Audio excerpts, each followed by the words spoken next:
making a cake called Strawberry Soda Pop Cake. And I found this recipe on this website. It's called www.mommyskitchen.net. And she has all kinds of good recipes. I just recently found her website and I just love her layout. I love the recipes. I just love everything about her website. The recipe I found, she used 2 round cake pans, but I'm going to use a bundt cake pan for this recipe instead of a round one, because you can turn most any cake you want to into a bundt cake as long as you use a bundt cake pan. What you will need for this recipe is strawberry soda and strawberry cake mix, oil, 2 eggs, 2 bowls of Cool Whip, and about 2 cups, I believe it was, of sliced strawberries. What you do is get a bowl and you pour in the cake mix in the bowl.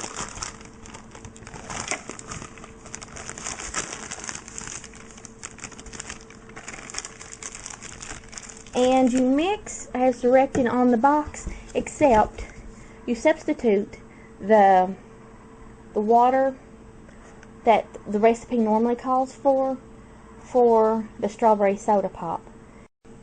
So now I'm going to put in the 1 cup of strawberry pop,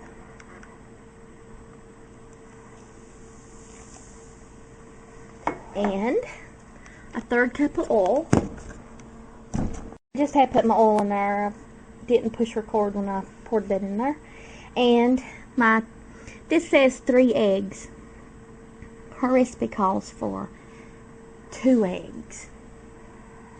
I don't want this cake to be too overly fluffy, or it might be hard to work with. But since the recipe calls for 3 eggs, I'm just going to put 3 eggs in it instead of 2. Now I have the eggs all in. I put 3 eggs in. Now I'm going to use my blender to blend all this up. And my husband, he doesn't like strawberries on the cake, as far as I know. I have to ask him again to make sure.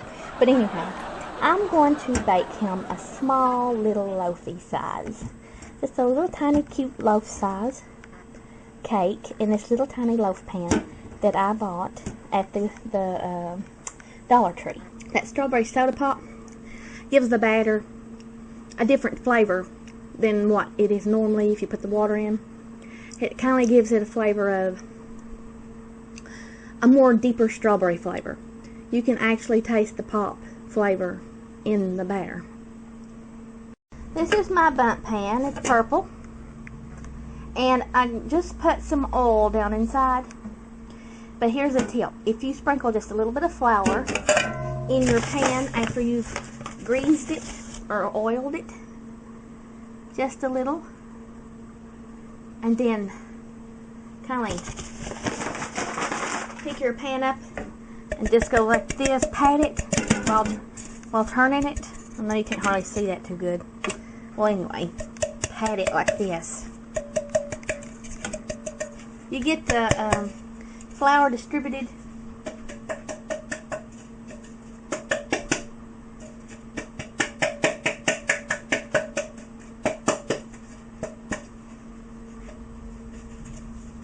And it helps your cake from sticking when it gets done, when you want to remove it from your pan. You might see it better out through there.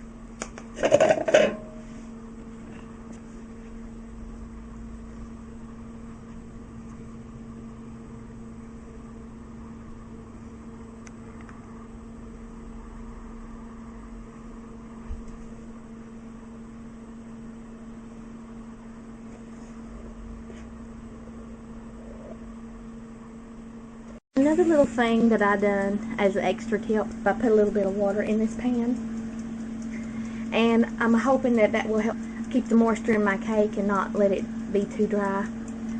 So we'll see.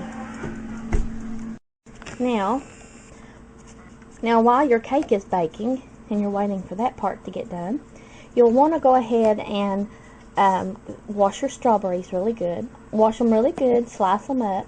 If you, the recipe calls for putting whipped cream on the cake layers and then laying these on top. But if you want to, you can take and cut these up and then put them in the Cool Whip and stir them up in the Cool Whip like that if you prefer. Also, she has a strawberry Cool Whip frosting that you can make to go on this cake if you'd rather have a strawberry Cool Whip frosting. Says if you want, you can make a strawberry Cool Whip frosting in place of regular or strawberry Cool Whip. Here's what you need to do in order to make your Cool Whip like a strawberry Cool Whip frosting. You will need 1 4-ounce box of instant strawberry pudding mix, dry, a 1/4 cup of powdered sugar sifted, 1 cup of milk, and an 8-ounce regular, bowl of Cool Whip like I have over there. And then what you do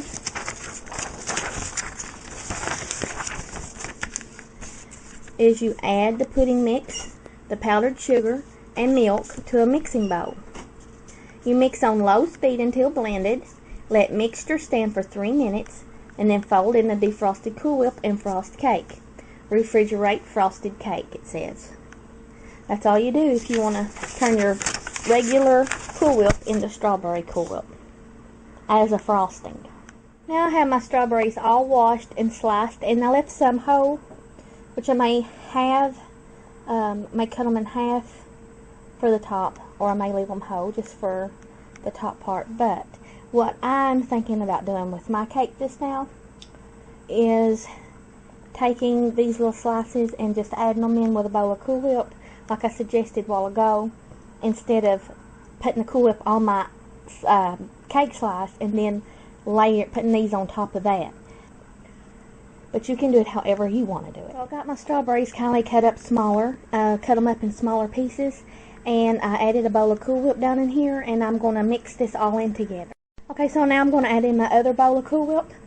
So you want to be sure and add you want to be sure and put both Cool Whips together, so you can have enough to layer the inside and the top and around the sides of your cake. Now the cake is done baking, and I'm going to let it cool completely, and then I'm going to remove it from the pan. Then after that, I'm going to take a knife and I'm going to slice it in half. In the middle of the cake, I'm going to take a knife and slice it through the middle, and then I'm going to begin icing my layers. In goes hubby's little piece. Now, still leaving the water in there. Just going to bake this little tiny one for my husband. He ought to really appreciate me. Oh yeah. Just now got my husband's little cake out of the oven. It's little and cute. Now I have the cake cut in half. Here's the top, and this is the bottom. Now I'm going to get my filling out of the refrigerator, my Cool Whip and strawberry mixture, and I'm going to spread it in the middle, and then I'm going to put that layer back on top, and then I'm going to spread it all around. And this is the middle layer. This is the bottom layer, but this is the middle section where I just spreaded the Cool Whip and the strawberries on this part here. So just spread it evenly across this bottom layer, and then put the top on.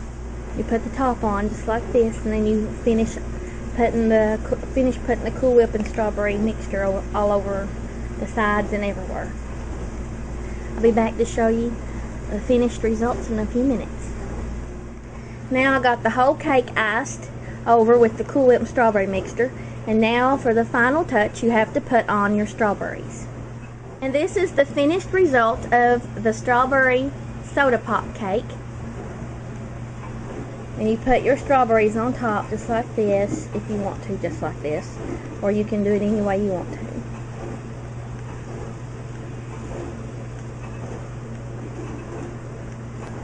Well, I hope you enjoyed this recipe, and if you want to find more great recipes like this one, you can go to www.mommyskitchen.net and get plenty more cake recipes. She's got candy recipes, main dishes, breakfast, stuff like that. So I might get to make some more of her recipes later on. I wanted to mention that this cake was made special for one of my YouTube viewers out there and my new friend named Lisa. This is just an ideal that I got from that website. She wanted some bundt cake recipes, some bundt cake recipe ideals for her birthday cake. So I hope you have a happy birthday, Lisa, when the day comes this month, and hope you enjoyed this recipe. But this is the strawberry soda pop cake. Thanks for watching. Bye.